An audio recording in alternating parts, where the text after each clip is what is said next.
Exercise. Exercise is as much of a vital necessity for man as air, water and food, in the sense that no man who does not take exercise regularly can be perfectly healthy. By exercise, we do not mean merely walking or games like hockey, football and cricket. We include under the term all physical and mental activity. Exercise, even as food, is an essential to the mind as to the body. The mind is much weakened by want of exercise as the body, and a feeble mind is indeed a form of disease. An athlete, for instance, who is an expert in wrestling cannot be regarded as a really healthy man unless his mind is equally efficient. As already explained, a sound mind in a sound body alone constitutes true health. Which then are those exercises which keep the body and the mind equally efficient? Indeed, nature has so arranged it that we can be engaged in physical as well as mental work at the same time. The vast majority of men on earth live by field labor. The farmer has to do strenuous bodily exercise at any cost, for he has to work for 8 or 10 hours or sometimes even more in order to earn his bread and clothing. And efficient labor is impossible unless the mind is also in good condition. He has to attend to all the many details of cultivation. He must have a good knowledge of soils and seasons, and perhaps also of the movements of the sun, the moon and the stars. Even the ablest men will be beaten by the farmer in these matters. He knows the state of his immediate surroundings thoroughly well. He can find the directions by looking at the stars in the night and tell a great many things from the ways of birds and beasts. He knows, for instance, that rain is about to fall when a particular class of birds gather together and begin to make noise. He knows as much of the earth and the sky as is necessary for his work. As he has to bring up his children, he must know something of Dharma Sastra. Since he lives under the broad open sky, he easily realizes the greatness of God. Of course, all men cannot be farmers, nor is this book written for them. We have, however, described the life of the farmer as we are convinced that is the natural life for man. To the extent to which we deviate from these natural conditions must we suffer in health. From the farmer's life, we learn that we should work for at least 8 hours a day, and it should involve mental work as well. Merchants and others leading a sedentary life have indeed to do some mental work, but their work is too one-sided and too inadequate to be called exercise. For such people, the wise men of the West have devised games like cricket and football and such minor games as are played at parties and festive gatherings. As for mental work, the reading of such books as involve no mental strain is prescribed. No doubt these games do give exercise to the body, but it is a question if they are equally beneficial to the mind. How many of the best players of football and cricket are men of superior mental powers? What have we seen of the mental equipment of those Indian princes who have earned a distinction as players? On the other hand, how many of the ablest men care to play these games? We can affirm from our experience that there are very few players among those who are gifted with great mental powers. The people of England are extremely fond of games, but their own poet Kipling speaks very disparagingly of the mental capacity of the players. Here in India, however, we have chosen quite a different path. Our men do arduous mental work but give little or no exercise to the body. Their bodies are enfeebled by excessive mental strain and they fall a prey to serious diseases, and just when the world expects to benefit by their work, they bid it eternal farewell. Our work should be neither exclusively physical nor exclusively mental, nor such as ministers merely to the pleasure of the moment. The ideal kind of exercise is that which gives vigor to the body as well as to the mind. Only such exercise can keep a man truly healthy, and such a man is the farmer. But what shall he do who is no farmer? The exercise which games like the cricket give is too inadequate, and something else has to be devised. The best thing for ordinary men would be to keep a small garden near the house and work in it for a few hours every day. Some may ask, what can we do if the house we live in be not our own? This is a foolish question to ask, for whoever may be the owner of the house, he cannot object to his ground being improved by digging and cultivation. And we shall have the satisfaction of feeling that we have helped to keep somebody else's ground neat and clean. Those who do not find time for such exercise or who may not like it may resort to walking, which is the next best exercise. Truly has this been described as the queen of all exercises. The main reason why our sadhus and fakirs are strong as a class is that they go about from one of the country to the other only on foot. Thoreau, the great American writer, has said many remarkable things on walking as an exercise. He says that the writings of those who keep indoors and never go out into the open air will be as weak as their bodies. Referring to his own experience, he says that all his best works were written when he was walking the most. He was such an invertebrate walker that 4 or 5 hours a day was quite an ordinary thing for him. Our passion for exercise should become so strong that we cannot bring ourselves to dispense with it on any account. We hardly realize how weak and futile is our mental work when accompanied by hard physical exercise. Walking gives movement to every portion of the body and ensures vigorous circulation of the blood, for when we walk fast, fresh air is inhaled into the lungs. Then there is the inestimable joy that natural objects give us, the joy that comes from a contemplation of the beauties of nature. It is of course useless to walk along the lanes and streets or to take the same path every day. We should go out into the fields and forests where we can have a taste of nature. Walking a mile or two is no walking at all. At least 10 or 12 miles are necessary for exercise. Those who cannot walk so much every day can at least do so on Sundays. Once, a man who was suffering from indigestion went to the doctor to take medicine. He was advised to walk a little every day, but he pleaded that he was too weak to walk at all. Then the doctor took him into his carriage for a drive. On the way, he deliberately dropped his whip, and the sick man, out of courtesy, got down to take it. The doctor, however, drove on without waiting for him, and the poor man had to trudge behind the carriage. When the doctor was satisfied that he had walked long enough, he took him into the carriage again and explained that it was a device adopted to make him walk. As the man had begun to feel hungry by this time, he realized the value of the doctor's advice and forgot the affair of the whip. He then went home and had a hearty meal. Let those who are suffering from digestion and kindred diseases try for themselves, and they will at once realize the value of walking as an exercise. Dress. Dress is also a matter of health to a certain extent. European ladies, for instance, have such queer notions of beauty that their dress is contrived with a view to straightening the waist and the feet, which in its turn leads to several diseases. The feet of Chinese women are deliberately straightened to such an extent that they are smaller even than the feet of our little children, and as a result their health is injured. These two instances show how the health may be affected by the nature of the dress. But the choice of our dress does not rest always in our hands, for we have perforce to adopt the manners of our elders. The chief object of dress has been forgotten, and it has come to be regarded as indicative of a man's religion, country, race, and profession. In this state of things, it is very difficult to discuss the question of dress strictly from the point of view of health, but such a discussion must necessarily do us good. Under the term dress, we include all such things as boots and shoes, as well as jewelry and the like. What is the chief object of dress? Man in his primitive state had no dress at all. He went about naked and exposing almost the whole body. His skin was firm and strong, he was able to stand sun and shower, and never once suffered from cold or kindred ailments. As has already been explained, we inhale the air not only through the nostrils but also through the numberless pores of the skin. So when we cover the body with clothing, we are preventing this natural function of the skin. But when the people of the colder countries grew more and more indolent, they began to feel the need to cover their bodies. They were no longer able to stand the cold, and the use of the dress came into being, until at length it came to be looked upon not merely as a necessity, but as an ornament. Subsequently, it has also come to be regarded as an indication of country, race, etc. In fact, nature herself has provided an excellent covering for us in our skin. The idea that the body looks unseemly in undress is absurd, for the very best pictures are those that display the naked body. When we cover up the most ordinary parts of our body, it is as though we felt ashamed of them in their natural condition, and as though we found fault with nature's own arrangement. We think it a duty to go on multiplying the trappings and ornaments for our body as we grow richer and richer. We adorn our body in all sorts of hideous ways and pride ourselves on our handsomeness. In our eyes we are not blinded by foolish habit. We should see that the body looks most handsome only in its nakedness, as it enjoys its best health only in that condition. Dress indeed detracts from the natural beauty of the body. But not content with dress alone, man began to wear jewels also. This is mere madness, for it is hard to understand how these jewels can add an iota to the body's natural beauty. But women have gone beyond all bounds of sense or decency in this matter. They are not ashamed to wear anklets which are so heavy that they can hardly lift their feet, or to pierce their nose and ears hideously for putting on rings, or to stud their wrists and fingers with rings and bracelets of several kinds. These ornaments only serve to help the accumulation of dirt in the body. There is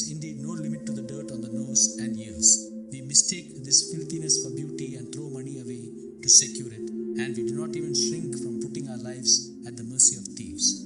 There is no limit to the pains we take to satisfy the silly notions of vanity that we have so sedulously cultivated. Women indeed have become so infatuated that they are not prepared to remove the earring even if the ears are diseased, even if the hand is swollen and suffering from frightful pain. They would not remove the bracelets, and they are unwilling to remove the ring from a swollen finger, since they imagine that their beauty would suffer by so doing. A thorough reform in dress is by no means an easy matter, but it is surely possible for all of us to renounce our jewels and all superfluous clothing. We may keep some few things for the sake of convention and throw off all the rest. Those who are free from the superstition that the dress is an ornament can surely effect many changes in their dress and keep themselves in good health. Nowadays, the notion has gained ground that European dress is necessary for maintaining our decency and prestige. This is not the place to discuss this question in detail. Here, it will be enough to point out that although the dress of Europeans might be good enough for the cold countries of Europe, it is hopelessly unsuited to India. Indian dress alone can be good for Indians, whether they be Hindu or Muslim. Our dress being loose and open, air is not shut out, and being white, for the most part, it does not absorb the heat. Black dress feels hot since all the sun's rays are absorbed into it and in its turn into the body. The practice of covering the head with a turban has become quite common with us. Nevertheless, we should try to keep the head bare as far as possible. To grow the hair and to dress it by combing and brushing, parting in the middle and so on is nothing short of barbarous. Dust and dirt as well as nits and lice accumulate in the hair, and if a boil were to arise in the head, it cannot be properly treated. Especially for those who use a turban, it would be stupid to grow the hair. The feet also are common agents of disease. The feet of those who wear boots and shoes grow dirty and begin to exude a lot of stinking perspiration. So great is the stink that those who are sensitive to smells will hardly be able to stand by the side of one who is removing his shoes and socks. Our common names for the shoes speak of it as the protector of the feet and the enemy of the thorn, showing that shoes should be worn only when we have to walk along a thorny path or over very cold or hot ground, and that only the soles should be covered and not the entire feet. And this purpose is served excellently well by the sandal. Some people who are accustomed to the use of shoes often suffer from headaches, of pain in the feet, or weakness of the body. Let them try the experiment of walking with bare feet, and then they will at once find out the benefit of keeping the feet bare and free from sweat by exposure to the air. Sexual relations. I would specially request those who have carefully read through the book so far to read through this chapter with even greater care and ponder well over its subject matter. There are still several more chapters to be written, and they will, of course, be found useful in their own way. But not one of them is nearly as important as this. As I have already said, there is not a single matter mentioned in this book which is not based on my personal experience or which I do not believe to be strictly true. Many are the keys to health, and they are all quite essential, but the one thing needful above all others is brahmacharya. Of course, pure air, pure water and wholesome food do contribute to health. But how can we be healthy if we expend all the health that we acquire? How can we help being paupers if we spend all the money that we earn? There can be no doubt that men and women can never be virile or strong unless they observe true brahmacharya. What do we mean by brahmacharya? We mean by it that men and women should refrain from enjoying each other. This is to say, they should not touch each other with a carnal thought. They should not think of it even in their dreams. Their mutual glances should be free from all suggestion of carnality. The hidden strength that God has given us should be conserved by rigid self-discipline and transmitted into energy and power, not merely by body, but also of mind and soul. But what is the spectacle that we actually see around us? Men and women, old and young without exception, are seen entangled in the coils of sensuality. Blinded by lust, they lose all sense of right and wrong. I have myself seen even boys and girls behaving like madmen under its fatal influence. I too have behaved likewise under similar influences, and it could not well be otherwise. For the sake of momentary pleasure, we sacrifice in an instant all the stock of vitality that we have accumulated. The infatuation over, we find ourselves in a miserable condition. The next morning we feel hopelessly weak and tired, and the mind refuses to do its work. Then we try to remedy the mischief by taking all sorts of nerving tonics and put ourselves under the doctor's mercy for repairing the waste and for recovering the capacity for enjoyment. So the days pass and the years until at length old age comes upon us and finds us utterly emasculated in body and in mind. But the law of nature is just the reverse of this. The older we grow, the keener should grow our intellect also. The longer we live, the greater should be our capacity to transmit the fruits of our accumulated experience to our fellow men. And such is indeed the case with those who have been true brahmacharis. They know no fear of death, and they do not forget good even in the hour of death, nor do they indulge in vain complaints. They die with a smile on their lips and boldly face the day of judgment.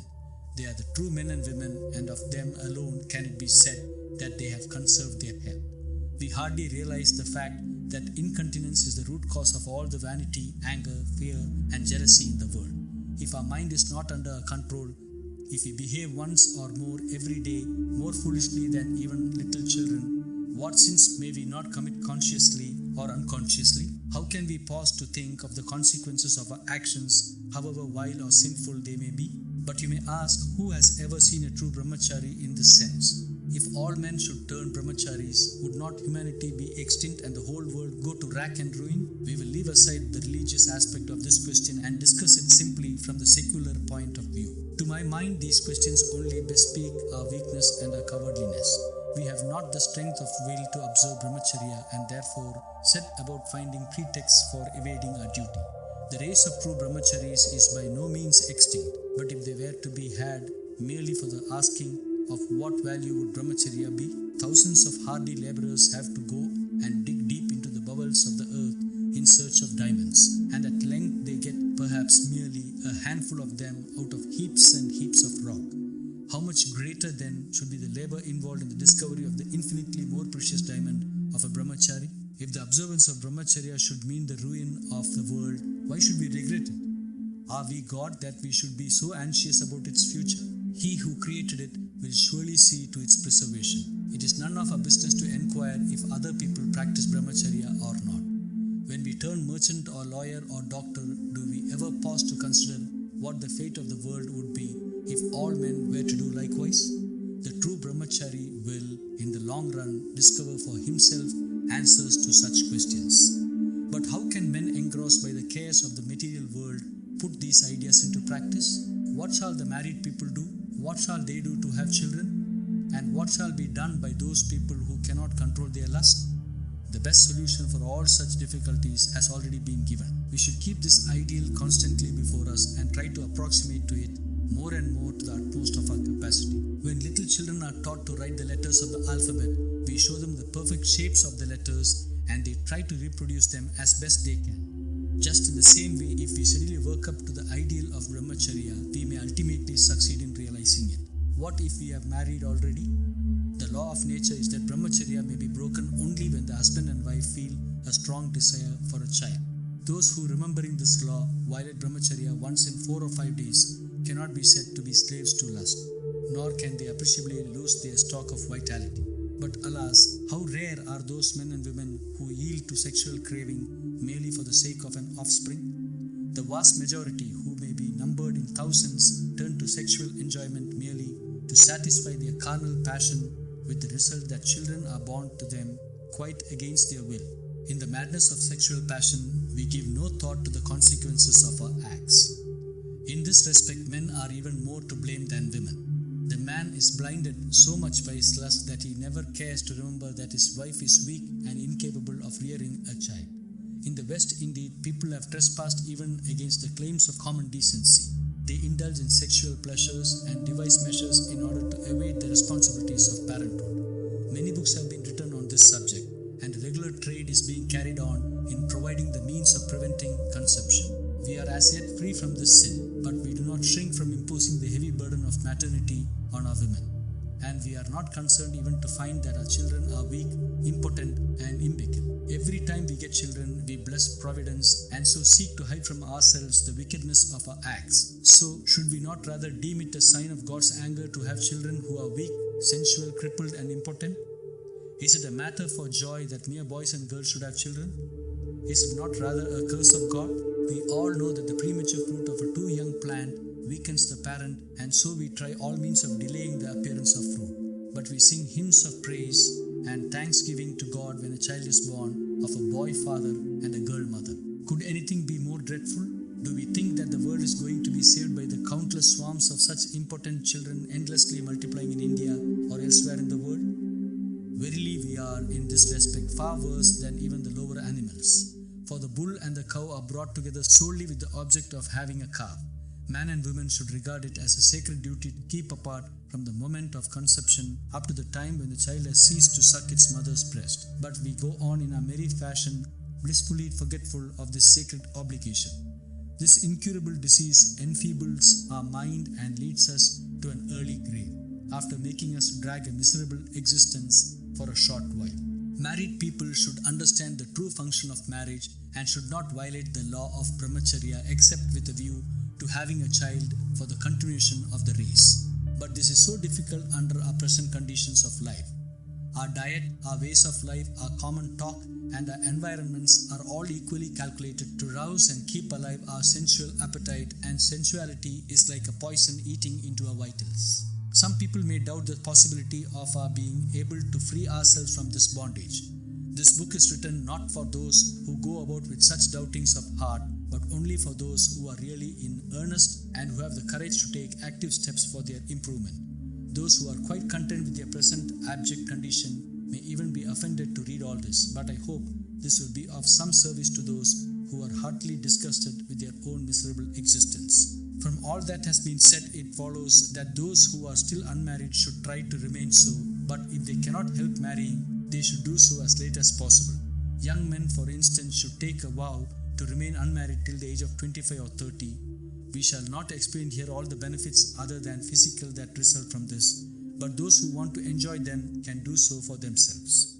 We request to those parents who may read these pages is that they should not tie a millstone round the necks of their sons by marrying them in their teens. They should look also to the welfare of their sons and not only to their own interests. They should throw aside all silly notions of caste pride or respectability and cease to indulge in such heartless practices. Let them rather, if they are true well-wishers of their children, look to their physical, mental and moral improvements. What greater disservice can they do to their sons than compelling them to enter upon a married life with all its tremendous responsibilities and cares even while they are mere boys? Then again, the true laws of health demand that the man that loses his wife as well as the woman that loses her husband should remain single ever after. There is a difference of opinion among doctors as to whether young men and women need ever let their vital fluid escape, some answering the question in the affirmative, others in the negative. But this cannot justify our taking advantage of it for sensual enjoyment. I can affirm without the slightest hesitation from my own experience as well as that of others that sexual enjoyment is not only not necessary for the preservation of health, but is positively detrimental to it. All the strength of body and mind that has taken long to acquire is lost together by the escape of the vital fluid, and it takes a long time to regain this lost strength, and even then there is no saying that it can be thoroughly recovered.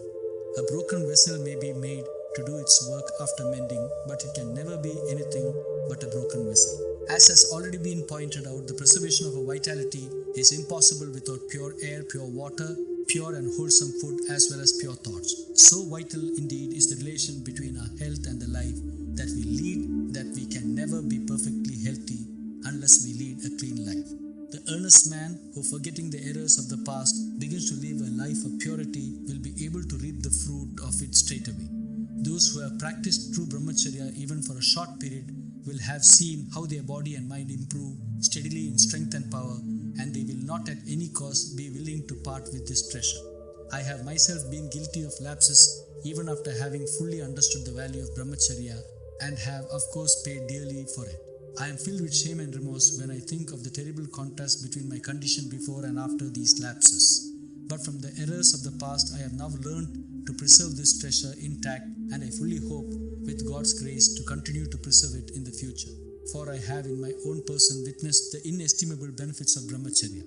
I was married early in life and had become the father of children as a mere youth. When at length I awoke to the reality of my situation, I found myself sunk in the lowest depths of degradation. I shall consider myself amply rewarded for writing these pages if at least a single reader is able to take warning from my failings and experiences and to profit thereby. Many people have told me, and I also believe it, that I am full of energy and enthusiasm and that my mind is by so means weak. Some even accuse me of rashness. There is disease in my body as well as in my mind. Nevertheless, when compared with my friends, I may call myself perfectly healthy and strong. If even after 20 years of sensual enjoyment, I have been able to reach this state, how much better should I have been if only I had kept myself pure during those 20 years as well? It is my full conviction that if only I had lived a life of brahmacharya all through, my energy and enthusiasm would have been 1,000-fold greater, and I should have been able to devote them all to the furtherance of my country's cause as of my own. If this can be affirmed of an ordinary man like myself, how much more wonderful must be the gain in power, physical, mental as well as moral, that unbroken brahmacharya can bring to us. When so strict is the law of brahmacharya, what shall we say of those guilty of the unpardonable sin of illegitimate sexual enjoyment? The evil that arises from adultery and prostitution is a vital question of religion and morality and cannot be fully dealt with in a treatise on health. Here we are only concerned to point out how thousands who are guilty of these sins are afflicted by syphilis and other unmentionable diseases. The inflexible decree of providence happily condemns these wretches to a life of unmitigated suffering. Their short span of life is spent in abject bondage to quacks in a futile quest after a remedy that will rid them of their suffering. If there were no adultery at all, there would be no work for at least 50% of doctors. So inextricably indeed has venereal disease caught mankind in its clutches that even the best doctors have been forced to admit that so long as adultery and prostitution continue, there is no hope for the human race. The medicines for these diseases are so poisonous that although they may appear to have done some good for the time being, they give rise to other and still more terrible diseases which are handed down from generation to generation. In concluding this chapter, we will briefly point out how married people can preserve their brahmacharya intact. It is not enough to observe the laws of health as regards air, water and food. The man should altogether cease to sleep in privacy with his wife. Little reflection is needed to show that the only possible motive for privacy between man and wife is the desire for sexual enjoyment. They should sleep apart at night and be incessantly engaged in good works during the day. They should read such books as fill them with noble thoughts and meditate over the lives of great men and live in the constant realization of the fact that sensual enjoyment is the root of all disease. Whenever they feel a prompting for enjoyment, they should bathe in cold water so that the heat of passion may be cooled down and be refined into the energy of virtuous activity. This is a hard thing to do, but we have been born into this world that we might wrestle with difficulties and temptations and conquer them, and he who has not the will to do it can never enjoy the supreme blessing of true health.